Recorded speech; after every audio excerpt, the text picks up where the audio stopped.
Hello students, in the previous class we have completed our second method of national income, that is income method. Now in today's class we will discuss our last method, that is expenditure method. Okay. Now there are four sectors in the economy.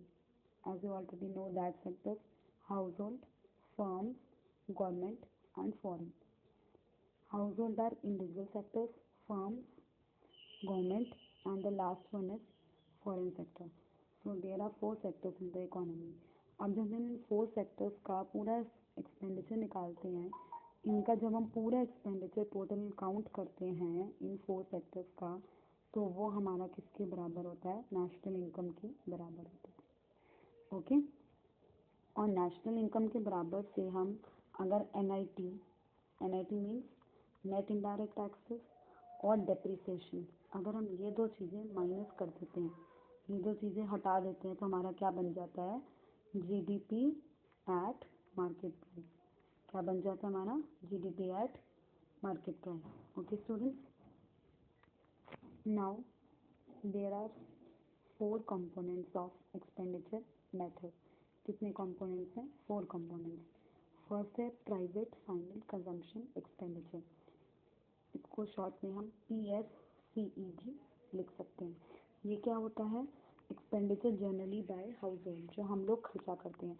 जैसे मैंने कोई चीज़ खरीदी या मैंने कहीं restaurant में बैठ के खाना खाया, तो वो जो हमने एक्सपेंडिचर, हमने जो पैसा स्पेंड किया, वो हमारा क्या हो गया? Private final consumption expenditure.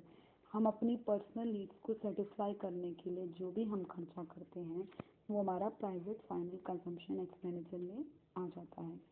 Okay. Now next है हमारा गवर्नमेंट फाइनल कंजम्पशन एक्सपेंडिचर. इसको हम GFCEB लिख सकते हैं शॉर्ट में. ये क्या होता है? जो एक्सपेंडिचर गवर्नमेंट करती है, गवर्नमेंट अपनी चीज़ों के ऊपर करती है. गवर्नमेंट हॉस्पिटल्स में, मान लो गवर्नमेंट हॉस्पिटल्स में मेडिसिन चाहिए, वो खर्चा किया गवर्नमेंट ने. बेड्स चाहिए, बेडशीट चाहिए, और जितनी भी जैसे स्कूल्स में एजुकेशन के लिए चौक चाहिए, बोर्ड चाहिए, तो वो सारी चीज़ें जो गवर्नमेंट ने स्पेंड करी सोशल वेलफेयर के लिए, लोगों के वेलफेयर के लिए, पब्लिक वेलफेयर के लिए, वो हमारा आ जाता है गवर्नमेंट फाइनल कंजम्पशन एक्सपेंडिचर में. ओके. अब हमारा आता है third point, gross domestic capital formation. इसको हम GDCF भी लिख सकते हैं. इसको हम लेटर ऑन डिस्कस करेंगे. पहले हम फोर्थ पॉइंट डिस्कस कर लेते हैं, नेट एक्सपोर्ट. नेट एक्सपोर्ट क्या होता है? हमारा एक्सपोर्ट माइनस इंपोर्ट. क्या होता है? Export minus import. हमारा फोर्थ पॉइंट क्या है? Net export. नेट एक्सपोर्ट क्या होता है हमारा? Export minus import. एक्सपोर्ट को हम डिनोट करते हैं X से और इंपोर्ट को हम डिनोट करते हैं M से. तो ये जो हमारा डिफरेंस आता है वो हमारा क्या कहलाता है? नेट एक्सपोर्ट कहलाता है. ठीक है. जैसे अब मान लीजिए कि हमने अपना सामान कोई बाहर बेचा या हमने बाहर से खरीदा, तो वो हमारा कहाँ पे आ जाएगा? नेट एक्सपोर्ट वाले कॉलम में काउंट हो जाएगा. Okay students. अब हमारा थर्ड पॉइंट रह गया था ना, ग्रॉस डोमेस्टिक कैपिटल फॉर्मेशन. सी ग्रॉस डोमेस्टिक कैपिटल फॉर्मेशन को हम थ्री टाइप से दिया हो सकता है. हमको एग्जाम में इसको थ्री टाइप से दिया हो सकता है. First, second and the third one. इसको हमको तीन टाइप से गिवन होता है एग्जाम में. Okay students. तो फर्स्ट हमारा कौन सी टाइप हो गई?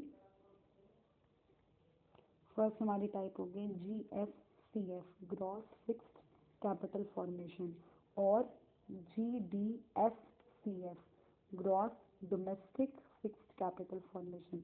अगर हमको ये दिया हो और हमको बोला जाए कि हमको ग्रॉस डोमेस्टिक कैपिटल फॉर्मेशन या इसको हम ग्रॉस कैपिटल फॉर्मेशन भी कहते हैं, वो फाइंड आउट करना है, तो उसमें हम प्लस कर देंगे चेंज इन स्टॉक को. चेंज इन स्टॉक हमने पहले ही पढ़ा था, क्या होता है? Closing stock minus change in stock, closing stock minus opening stock. Okay. ये हम प्रीवियस क्लास में पढ़ चुके हैं. अगर हमको नेट कैपिटल फॉर्मेशन सॉरी, अगर हमको नेट की फॉर्म में दिया हो, ग्रॉस की फॉर्म में ना देंगे, नेट की फॉर्म में दिया हो, तो हमने पहले भी सीखा है कि हम उसको ग्रॉस बनाने के लिए हमको उसमें क्या करना पड़ता है? डेप्रिसिएशन ऐड करना पड़ता है. तो हम अगर नेट की फॉर्म में दिया है तो उसमें प्लस डिप्रिसिएशन करके यहाँ तक पहुँच जाएंगे। ये दूसरा मेथड हो गया।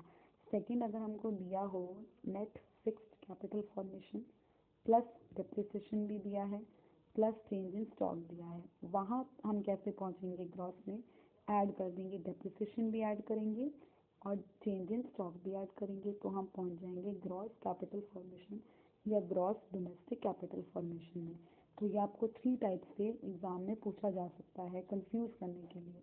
एक्सपेंडिचर मेथड में ओनली आपको एग्ज़ाम वाला सिर्फ थर्ड पॉइंट में यानी कि ग्रॉस डोमेस्टिक कैपिटल फॉर्मेशन में ही कंफ्यूज करेगा। बाकी सारे first, second and fourth point आपको क्लियरली एग्ज़ाम में क्वेश्चन में गिवन होंगे, बस ये थर्ड पॉइंट में आपको घुमाने की कोशिश करेगा। तो ये 3 कंडीशंस आपको ध्यान रखनी है कि अगर आपको ये दिया है तो आपने वहाँ तक कैसे पहुँचना है। Okay student, I hope this point is clear to you. Okay, now ये सारी फुल फॉर्म्स हैं जो हमने पिछला प्रीवियस में इसमें किया है ये सारा, तो ये सारी इसकी फुल फॉर्म्स हैं। आप इसको एक बार जस्ट गो थ्रू कर लेना। ओके स्टूडेंट, आई होप कि मुझे इसको पढ़ाने की ज़रूरत नहीं है आपको, आप इन फुल फॉर्म्स को अपने आप रिव्यू कर लीजिएगा। Move on to next. अब हमने ये तो देख लिया कि हमारे कंपोनेंट्स क्या थे, तो अब हमको नेशनल इनकम तक कैसे पहुंचना है। अब हमको नेशनल इनकम तक पहुंचने के लिए क्या करना है, हमारा प्राइवेट फाइनल कंजम्पशन एक्सपेंडिचर है, उसमें हम क्या करेंगे plus government final consumption expenditure plus हमारे जितने कंपोनेंट्स हैं हम उनको ऐड कर लें, gross domestic capital formation plus हमारा हो गया नेट एक्सपोर्ट। ये हमने ऐड करके हम यहाँ पहुँच जाते हैं जीडीपी एट मार्केट प्राइस तक।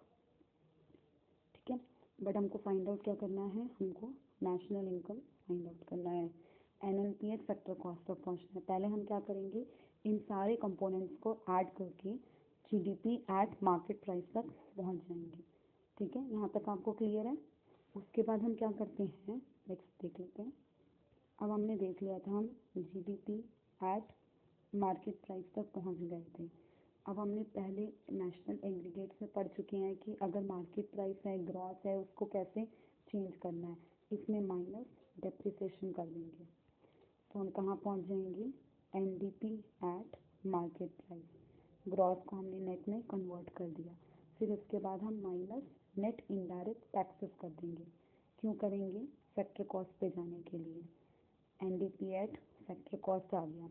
ठीक है, अब हमको एन तक डोमेस्टिक को भी चेंज करना है, तो हम उसमें क्या करेंगे, net factor income from abroad add कर दिया, तो अब हम लास्ट में पहुंच गए एनएनपी एट फैक्टर कॉस्ट तक। ओके स्टूडेंट्स, आई होप ये तो आपको ऑलरेडी क्लियर है कि आपको कैसे यहाँ तक पहुँचना है। जीडीपी एट मार्केट प्राइस तक हम कैसे पहुँचे थे, अब हम इसको पूरा डिटेल में देख लेते हैं। ये रहा how to find national income. पहले हमने चारों कंपोनेंट्स को ऐड कर लिया, तो हम पहुंच गए जीडीपी एट मार्केट प्राइस तक। अब ग्रॉस को चेंज करके नेट में आना है, तो माइनस डेप्ट कर दिया, डेप्रिसिएशन कर दिया, एनडीपी एट मार्केट प्राइस आ गया। अब मार्केट प्राइस को फैक्टर कॉस्ट बनाना है, माइनस नेट इनडायरेक्ट टैक्सेस कर दिया, तो फैक्टर कॉस्ट बन गया। अब इस डोमेस्टिक को नेशनल में कन्वर्ट करना है, तो प्लस हमने एनएफआईए कर दिया यानी कि net factor income from abroad कर दिया, हम लास्ट में नेशनल इनकम तक पहुंच गए। ओके स्टूडेंट्स, आज का आपका ये टॉपिक ख़त्म है। अब हमने इसके स्टेप्स कैसे कैसे किए, हम कैसे कैसे यहाँ तक पहुँचे। पहले हमने क्या किया, पहले हमने कैटेगराइज किया। पहले हमको कैटेगराइज करना है डिफरेंट सेक्टर्स को। हमारी इकोनॉमी में 4 सेक्टर्स थे, हमने पढ़ा था, house hold, firms, government and foreign. उसके बाद हमने उनका टोटल एक्सपेंडिचर निकाल लिया। जब हमने टोटल एक्सपेंडिचर निकाल लिया तो हम कहाँ पहुँच गए, जीडीपी एट मार्केट प्राइस तक। फिर हमको प्रोसेस फॉलो करके एनएनपी एट फैक्टर कॉस्ट तक आ जाना है। तो ये हमारे क्या हैं, ये स्टेप्स हैं। पहले हमको कैटेगराइज करना है डिफरेंट सेक्टर्स को, फिर जो डिफरेंट सेक्टर्स हैं उनका टोटल एक्सपेंडिचर निकालना है। उनका जो टोटल एक्सपेंडिचर निकलेगा वो हमारा जीडीपी एट मार्केट प्राइस हो जाएगा। फिर उससे हम प्रोसेस फॉलो करके नेशनल इनकम एंड एग्रीगेट्स का एनएनपी एट फैक्टर कॉस्ट तक पहुँच जाएंगे। So now your topic of measurement of national income has been completed.